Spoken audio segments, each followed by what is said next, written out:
मनीष को भगवान ने भेजा हो कि आप बिल्डिंग बाद में बनवाइएगा, पुल बाद में बनवाइएगा, पहले आप भारत को बनाइए, पहले समाज को बनाइए, पहले आप लोग बनाइए, और वो भी काम एक सिविल इंजीनियर का है। तो मैं उस परिवार से हूँ जिसके परदादा जो है स्वतंत्रता सेनानी, जिसके दादा जो है चीन के युद्ध में लड़े हों, जिसके पापा जो है कारगिल के युद्ध में और 12 साल कश्मीर में पोस्टेड रहे हों, उसको किस बात का डर? हमारे माता पिता के दिमाग में एक बात भर गया है कि हमार बेटिया कोटा चल जाई तो डॉक्टर बन जाई, और हमार बेटवा जौन बाटे ना वो कोटा चल जाई तो इंजीनियर बन जाए। ऐसा कुछ नहीं है, वो यहाँ पे भी बन सकता है और कम पैसों में बन सकता है।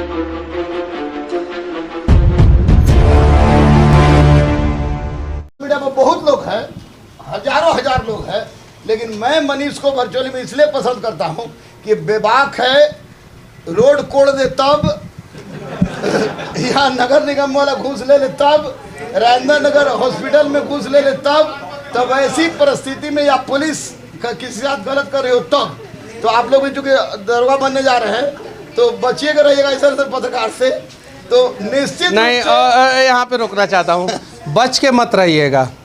आप गुरु रहमान के शिष्य हैं, आप ऐसा काम कीजिएगा जिससे समाज बचे। हाँ, ये काम कीजिएगा आप लोग, और समाज को बचाने का प्रयास कीजिएगा गुरु जी से। पत्रकार के लिए जो आपका बहुत बड़ा साथी हो सकता है, अगर बेईमान को बेल नहीं, ईमानदार को जेल नहीं की परिपाटी बात लोग चले तो एक बहुत बड़ा साथी आपका बन सकता है। ग्रेट सैल्यूट के साथ स्वागत कीजिए।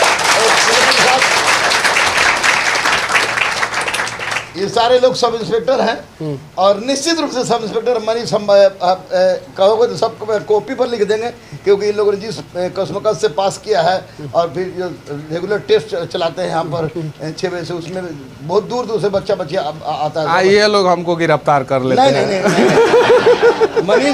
मनीष को गिरफ्तार कर ले लोग, ऐसा संभव ही नहीं है। 30-40 बार हथकड़ी लग चुका है, बन चुका है वैसा हथकड़ी, अब क्या करें। और लेकिन जेल में 2 बार गया हूँ, और उस हमेशा जब भी गया हूँ ना लोगों के मदद के लिए ही गया हूँ, और सिर्फ एक ही धारा लगा है, धारा 353। उसके अलावा उसका सब्सिडरी जो भी धारा होता है वो लगा है, मतलब सरकारी काम में बाधा है। अब सरकार अच्छा काम करेगा तो बाधा हम क्यों पहुँचाएँगे भाई? कहीं नहीं तो कहीं गलत कर रहा है तब है ना हम ये चीज़ है। तो आप लोग जो है अच्छा काम कीजिएगा। और एक चीज़ है, अगर आप लोग इस करप्ट सिस्टम में बहुत ज़्यादा ईमानदार नहीं बन सकते हैं तो कम से कम रॉबिन हुड बनने का जरूर प्रयास कीजिएगा आप लोग। बहुत बहुत बहुत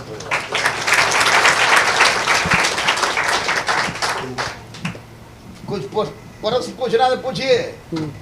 पूछना है कि गलती से हाथ उठ गया? तो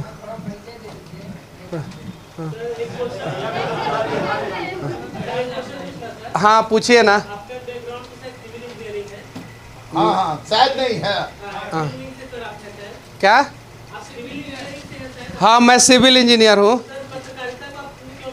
अरे गलती से पूरे देश में पहल का सिविल इंजीनियर पत्रकार बना है। इतना उठापटक होता है तो सिविल इंजीनियर ही नहीं, डॉक्टर को भी पत्रकारिता में आना चाहिए, ताकि मेडिकल फील्ड में किस प्रकार से करप्शन हो रहा है वो लोगों को पता चल सके। लॉयर को भी आना चाहिए। मुझे लगता है मनीष इसका जवाब मैं ज़्यादा बढ़िया दूंगा कि अगर सिविल इंजीनियर का क्या कंस्ट्रक्शन अच्छा चीज़ बनाने का है ना, तो अच्छा समाज बनाना का काम अगर कोई सिविल इंजीनियर कर रहा है तो ऐसे सिविल इंजीनियर को डॉक्टर गुरु रहमान और तमाम बच्चे ग्रेट सैल्यूट के साथ स्वागत करते हैं कि ऐसे ऐसे सिविल इंजीनियर को आना चाहिए, ताकि अब बिल्डिंग बने, मकान बने, लेकिन समाज अच्छा जरूर बने। और समाज अच्छा बनाने का काम जो ये कर रहे हैं निश्चित रूप से काबिल तारीफ है। इसलिए ये आ गए, या कहिए कि बजरंग बली इनको भेज दिए, क्योंकि आदमी अपने मन से जो सोचता है वो होता नहीं है, और ईश्वर जो सोचता है वही होता है। तो हो सकता है कि मनीष को भगवान ने भेजा हो कि आप बिल्डिंग बाद में बनवाइएगा, पुल बाद में बनवाइएगा, पहले आप भारत को बनाइए, पहले समाज को बनाइए, पहले आप लोग बनाइए, और वो भी काम एक सिविल इंजीनियर का है। और एक और बात मैं आपको बता देना चाहता हूं, मैं बेरोजगार सिविल इंजीनियर पत्रकारिता में नहीं आया। मैं एमएनसी कंपनी में काम किया, पूना में हाई राइज बिल्डिंग में काम किया, पटना का सबसे बड़ा बिल्डिंग, पूरे बिहार का सबसे बड़ा बिल्डिंग, उसमें काम किया और उस मुकाम तक पहुंचा जहां तक पहुंचने में 40 साल तक एक इंजीनियर को लग जाता है और सिर्फ 1% इंजीनियर पहुंच पाते हैं। प्रोजेक्ट मैनेजर था मैं, यानी किसी प्रोजेक्ट का सबसे हेड। और वहाँ पे जब मुझे समस्या हुआ बिहार में बहुत सारी चीज़ों पे, तो मैंने वीडियो बनाना शुरू किया और मेरा वीडियो वायरल होना शुरू हुआ। फिर मैंने सोचा कि नहीं, अगर मैं एक भवन बढ़िया से बना दूँ, एक पुल बढ़िया से बना दूँ, तो कोई फ़र्क नहीं पड़ता बिहार को। बिहार में ऐसे लाखों पुल अच्छे बनने चाहिए। और आप लोग इस बात पे यकीन कीजिए कि रोड ऊपर नाला नीचे, नाला ऊपर रोड नीचे में बहुत सुधार हुआ है पूरे बिहार में। और अमेरिका से भी लोग वीडियो बना के भेजते हैं मनीष कश्यप के स्टाइल में। बाकी बस विनती करूंगा कि आप लोग गुरुजी से सीखिए और समाज का भला करने का प्रयास कीजिए। और अगर आज जो है आप लोग समझते हैं कि कुछ पैसों के लालच में जो है ना किसी का हक मार ले, किसी को दबा दे, किसी बेसहारा को जो है उसका मतलब कि सहारा ही छीन ले, तो यकीन कीजिए कि अगले जन्म में आप इंसान के रूप में पैदा नहीं होने वाले हैं धरती पे। नहीं, मैं रखता हूँ, अक्सर रखता हूँ, लेकिन आज जो है स्ट्रिक्टली मैं रख के आया, क्योंकि अगर नहीं रख के आता तो गुरुदेव जो है ना हमें डांट उड़ देते। इसीलिए मैंने इनका फोटो वोटो देखा है, मिला हूँ मैं इनसे और मैं जानता हूँ कि हमेशा रखते हैं ये गमछा, इसीलिए मैं रखता हूँ ये चीज़। और बिहार का गमछा है, बिहार का गमछा, इसको रंगों में लोगों ने बांटा है। ये तो किसी भी रंग का हो, हमारा है। और हाँ हाँ हाँ, मेरे परदादा जो हैं वो स्वतंत्रता सेनानी थे, जेल में रहे हैं, अंग्रेज़ों ने जेल में डाला था उनको। मेरे दादाजी जो हैं वो चीन के युद्ध में लड़े, मेरे अपने दादाजी। चीन के लड़ाई में लड़ने के लिए उन्हें 4 बीघा ज़मीन भारत सरकार ने दिया था, वो हम लोगों के पास वही संपत्ति। मेरे दादाजी के 3 बेटे, यानी मेरे पिताजी 3 भाई, उसमें से 2 आदमी आर्मी में है। मेरे पिताजी और मेरे बड़े पापा आर्मी में है। मेरे चाचा जी का भी हो गया था, लेकिन घर पे रहने के लिए कोई चाहिए था, इसलिए उन्हें रहना पड़ा। तो मैं उस परिवार से हूँ जिसके परदादा जो है स्वतंत्रता सेनानी, जिसके दादा जो है चीन के युद्ध में लड़े हों, जिसके पापा जो है कारगिल के युद्ध में और 12 साल कश्मीर में पोस्टेड रहे हों। उसको किस बात का डर?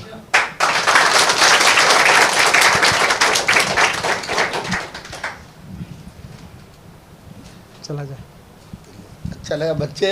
अब आप लोग भी वर्दी पहन के इंटरव्यू देने के लिए तैयार रहिएगा। बस लेकिन इतना विश्वास हम दिला रहे हैं मनीष बाबू आपको कि गलत मत कीजिएगा लोग। आप लोग बच्चे बेईमान को बेल नहीं, ईमानदार को जेल नहीं की परिपाटी पर चलेंगे। और जितने बने हैं अब तक वो चल रहे हैं। अब कुछ तो मिर्जाफर जयचंद तो रहता ही है, लेकिन बाकी ऑलमोस्ट से हमको विश्वास है, ऑलमोस्ट से विश्वास है कि अच्छा करेंगे। शहादत दिवस है आज, और आज मैं गुरु रहमान सर के जो है वो कोचिंग में हूँ। और ये सभी बच्चे जो है बिहार का भविष्य बनने वाले हैं, सभी एसआई बनने वाले हैं, दरोगा बनने वाले हैं, सभी लोग। और उम्मीद है कि ये लोग जो है शहादत दिवस से कुछ सीखेंगे और बिहार को बदलने का प्रयास करेंगे। जय हिंद।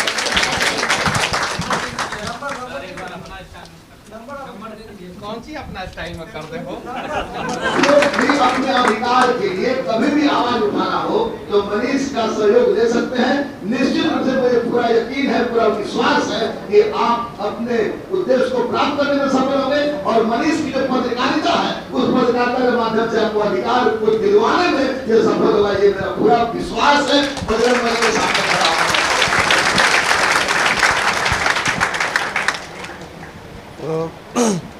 मैं माफ़ी चाहता हूँ, आवाज़ चला जाएगा पीछे तक। मैं माफ़ी चाहता हूँ आप सभी से। बहुत पहले मैं आने वाला था यहाँ पे, लेकिन सर कहीं कभी व्यस्त हो गए तो कभी मैं व्यस्त हो गया, और जिसके वजह से मैं आ नहीं पाया। और सबसे बड़ी बात है कि ऐसे ऐसे शिक्षक हैं हमारे बिहार में, और ख़ासकर पटना में।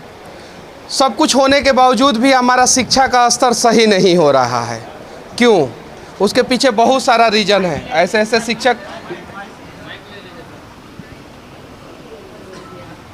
ऐसे ऐसे शिक्षक लगातार प्रयास कर रहे हैं और इनका प्रयास किसी भी हाल में सफल होना चाहिए और उसमें आपका, हमारा, हम सभी का सहयोग होना चाहिए। तब जाके हमने अनेकों इंस्टीट्यूट का नाम सुना है, जैसे एलन है, वंसल है, फिटजी है, रेजोनेंस है, ये सारा जो है बाहर का है। आकाश है, बाइजू है, सब बाहर का है। अनअकैडमी है, सब बाहर का है। टारगेट करते हैं बिहारी बच्चों को पढ़ाने का, चूँकि उनके पास 40% इंटेक जो होता है, कैपेसिटी जो होता है, वो बिहारी के लिए रिजर्व करके रखते हैं, चूँकि उन्हें पता है कि 40% अगर बिहारी नहीं आएंगे तो उनका इंस्टीट्यूट नहीं चलेगा। तो फिर वैसा इंस्टीट्यूट का शुरुआत, वैसे चीज़ों का शुरुआत, वैसे प्लेटफॉर्म का शुरुआत बिहार से क्यों नहीं हो सकता है? घर का मुर्गी दाल बराबर हम लोग समझते हैं, सही है ना? यही समस्या है। हमारे पास गोल्ड मेडलिस्ट शिक्षक हैं, हमारे पास सब कुछ है, A to Z। Rahman sir जैसे शिक्षक हैं, खान सर जैसे शिक्षक हैं, बहुत सारा इंस्टीट्यूट है, मैं जाते रहता हूँ, देखते रहता हूँ, बहुत सारे। फिर यहाँ पे हम लोग उस लेवल का सुधार क्यों नहीं करवाते हैं? क्योंकि हमारे माता पिता के दिमाग में एक बात भर गया है कि हमार बेटिया कोटा चल जाई तो डॉक्टर बन जाई, और हमार बेटवा जौन बाटे ना वो कोटा चल जाई तो इंजीनियर बन जाए। ऐसा कुछ नहीं है, वो यहाँ पे भी बन सकता है और कम पैसों में बन सकता है। और यहाँ पे रहमान सर जैसे शिक्षक तो बहुत सारे बच्चों को फ्री में ही बना देते हैं, उसका भविष्य बना देते हैं। आप जाइए, मैं उन सभी अभिभावकों से कहना चाहता हूँ कि जाके भेज के दिखा दीजिए कि कोटा में कोई इंस्टीट्यूट जो है आपके बच्चों को फ्री में पढ़ा दे। मैं पत्रकारिता छोड़ दूंगा। तो फिर बिहार के बच्चों के लिए कोटा क्यों? हाँ, सरकार से भी विनती है कि कोटा में एक व्यवस्था दिया गया अलग से, सेपरेट। वहाँ पे पार्क बनाया गया, एजुकेशन पार्क, जैसे ग्रेटर नोएडा में बनाया गया है एजुकेशन पार्क, वैसा एक पार्क होना चाहिए। और बिहार में एक जगह पे नहीं, बिहार में जितना भी कमिश्नरी है वहाँ पे कम से कम हजार एकड़ में एक एक एजुकेशनल पार्क होना चाहिए। बिहार का सारा समस्या का समाधान हो जाएगा। तो इन्हीं सब मुद्दे पे हम आइल बानी, सर से कुछ सवाल जवाब होई, कुछ आप लोगों से भी होगा, और साथ में मिलके जो है बिहार को बदलने का प्रयास करेंगे। कल बिहार दिवस था, आज शहीद दिवस है।